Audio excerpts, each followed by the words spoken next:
Hello, this is Scott Manley, and I think I finally perfected what we need to do to get this moon lander all the way to the moon. What I think we need is we do need more fuel in this stage, because this motor is going to be firing... This motor is actually pretty good for all the translunar injections. We don't want to add more mass to this actual lander stage, so what I think is we're going to add on fuel tanks, radially mounted fuel tanks to this vehicle, and I've got to try and make sure I don't hit anything. And that puts it on there. So we'll stick on these small tanks. Oh, come on. There we go. And of course we'll feed the fuel in there, and that gives us more endurance. So it bumps up our delta V far enough that we should be able to get into Moon's orbit. And depending upon the situation, depending how we fly it to there, we might actually have some fuel to help with the injection burn, also the capture burn as well. So there we go. That's what we're going to do. I'm obviously stabilizing this a little. And now, because we're adding more mass up top, we want to reduce the mass of the booster stage here. So I keep missing stuff on this page. There we go. So we'll drop in some large fuel tanks, but we're only going to do 2.5 this time. So that saves us 9 mass units, which means that we'll still have enough power in this engine to carry us vertically, but we'll have more fuel from this in orbit. That means we're not going to be trying to turn this ginormous stage without, with even the tiny reaction control system was considered insufficient. So now we're going to still build out the rest of the spacecraft in the same way as before. And this should be sufficient based upon the tests that we've carried out. So we had 6 tanks. Let's build ourselves... Oh, you know what? We didn't use the big ones. The big ones are too heavy. If you can get away with the little ones, great.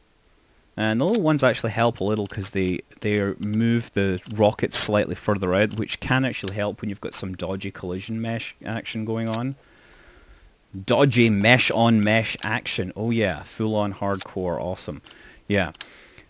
6 of these tanks again. I'm losing count, haven't I? 5. Yep. 6. And then these primary rockets. Again, this is the only one that's going to be providing steering during the launch. We are going to put in the all-important fuel line, which is really hard to see. You got to get as tight an angle as possible and then nail it to the tank. That's good. And then of course we need the complementary strut to avoid having too much twist, too much torque when we're taking off. There we go. Now we could probably add some more struts up top again. We'll just do it from one tank to another. That's good. And then secure these to the engine cluster there. That's pretty good. That should help with the wobble. We'll add more around here. That's looking pretty good. I'm going to put in these boosters. The boosters probably won't be necessary, but if we go on and add mechanical jeb later, then I think the boosters will actually help us a little. And I'm looking for the stage decouplers again. There we go. So we've got to make sure we get the staging on this right. So we want this, and we want the main engine to fire at the same time. Then we want these decouplers to happen, and when these decouplers happen, we want these main engines to light up immediately. And that's good. Then we want the lateral decouplers to fire. And oh look, this is going to have these two firing at the same time, which we do not want. We want the lateral decouplers from this tank to happen after we've been firing this engine for some time. Now, this isn't quite as low power as the tiny engine that I was planning to use in my original kicker, but it is pretty slow, so we're going to be spending a fair amount of time accelerating once we're in orbit. There we go. Let's secure this, and of course this needs to go and fire right away, otherwise we're wasting time on the launch pad. There we go. How does that look? Okay, let's move this down a little so it looks a little more realistic. How's that look? Just up a little more. There we are. Let's save this and see if we can take it to the moon. Beautiful! We have the crew together. The classic crew.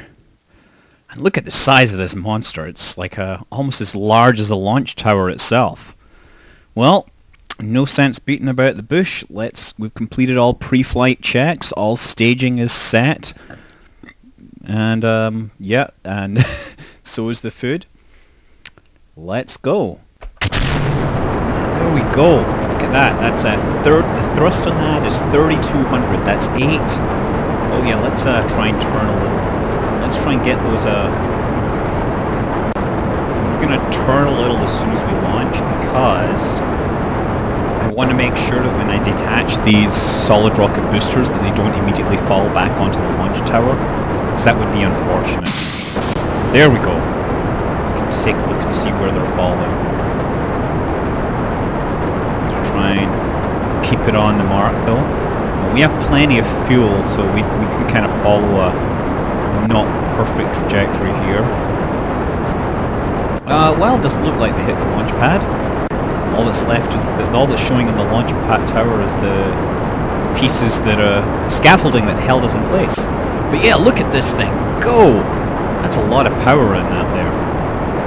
Behold the power of this fully armed and oh wait, no, I'm switching into Sith mode, am I? That is in fact a moon, it is not a space station. So, I'm going to try and keep this in regular mode because we need to be able to drop these tanks as soon as the fuel runs out. And you can't do that when you're in map mode, so I'm just going to guess what a suitable launch trajectory is. It looks like I'm probably being a little shallow here. I should really bring the nose up a little bit. I think even after that, we're planning on ditching this stage as soon as we get to orbit, or not even to orbit. I'm going to ditch it on a suborbital trajectory. So as long as we get a suitable suborbital trajectory, we should be fine. There we go. Fuel still burning, getting some real altitude now. I guess I should probably start dropping those now. Not really, we're just kind of pitching things over. Yeah, we gotta get some real speed up here. Jeb is, as usual, the excited one. Just try and keep this thing aligned with the plane of the orbit. Yeah, I'm trying to make this mission profile not leave anything in space because, you know, I'm genuinely concerned about the problems related to Kessler syndrome. I don't know if you know what Kessler syndrome is. Kessler syndrome is based on a space junk problem. It turns out that, you know, you can basically model space junk and say that figure out the chance of a satellite getting hit by a piece of space junk. And what happens when a satellite is hit by a piece of space junk is it shatters into hundreds of little pieces of space junk. So if you have space junk collisions, then the chance of other things getting hit by space junk goes up. And if you cross some threshold, it's like a chain reaction. And what happens is basically every satellite in orbit ends up getting shattered into a giant cloud of space debris. So, you know, I don't want that to happen in Kerbal Space Program. I like the space being flyable. Thankfully, the game won't track any more than 250 pieces of debris. I think that's configurable, though. You know. So yeah, we're just gonna aim upwards. We're just, you know, taking this into orbit. We're not gonna be in a particularly low orbit. It's actually gonna be an eccentric ellipse. I want to have as much energy as possible because otherwise we're basically wasting the energy in this primary stage, which we could put elsewhere. Actually, you know, I'm wondering. Yeah, no, it's still too early to fire. And I'm going to cut the fuel now. Okay, so we have this in orbit. We have an apoaps of 184. So we got slightly more energy, I guess. We could probably I am gonna... Oh my goodness, yes, it's now, of course, completely uncontrollable. So let's just stop it. Let's just separate and use the reaction control system to move myself away a little, so that when the moon rises we will be able to shoot for the moon, which will take a minute or so because we have to get 900 meters per second delta V out of a very small engine. But it's small, so we don't need as much fuel. Or we don't need to spend as much time pushing it. There we go. So let's wait for the moon to rise. There we go. Now let us fire up our main engines. There we go. And then shoot for the moon. That is in fact a moon. Oh wait, I already said that. So yeah, Kessler syndrome avoided. That main booster will fall back to the planet Kerbal. And now the next question is, how do we dispose of the small fuel tanks on this? And I'm hoping I can drop them onto the moon if I'm careful with my trajectory. If not, well, you know, if they're not in immediate Kerbal orbit, it'll be a little easier. Okay, let's try getting... yeah, keep this thing under control. I should probably turn off RCS because you never know, you might need it to get home. Once you're on the return trajectory, that RCS really makes a difference. It's just getting out of the moon's sphere of influence that really takes a lot of fuel. So yeah, I think the thrust on this is about 135, and given that the mass of it is about 30 or less, well it's slightly less than 30, that means that we're accelerating at about 1/3 of a g, maybe 1/4 of a g. No, 0.4 of a g. Which at this rate would mean that we take about 4 to 5 minutes to accelerate ourselves up into that translunar injection orbit. And again, you know, despite my best attempts with the strut placing, I still get these phantom rotations. The physics engine just does not like me. But then again, I don't like the physics engine. I'm pretty clear that this is a simple one-step approximation method when it could in fact be using a higher order method with a step size adjustment and all sorts of fancy shit. I should make a video about that. You know, the reason that when you do simulations of planets and stuff, you use much more accurate algorithms. Use things called Runge-Kutta, which is actually considered a really basic algorithm, but it is a million times better than what you find in most game systems.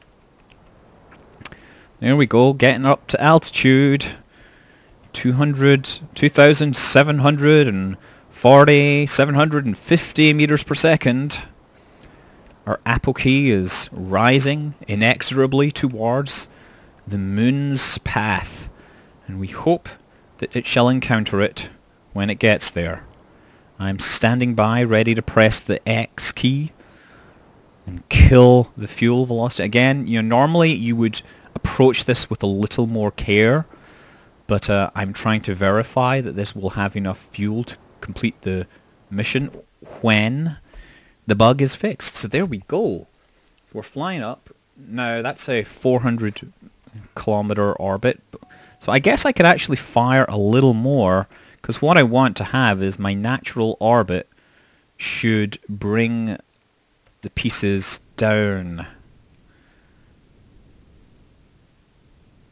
There. Okay.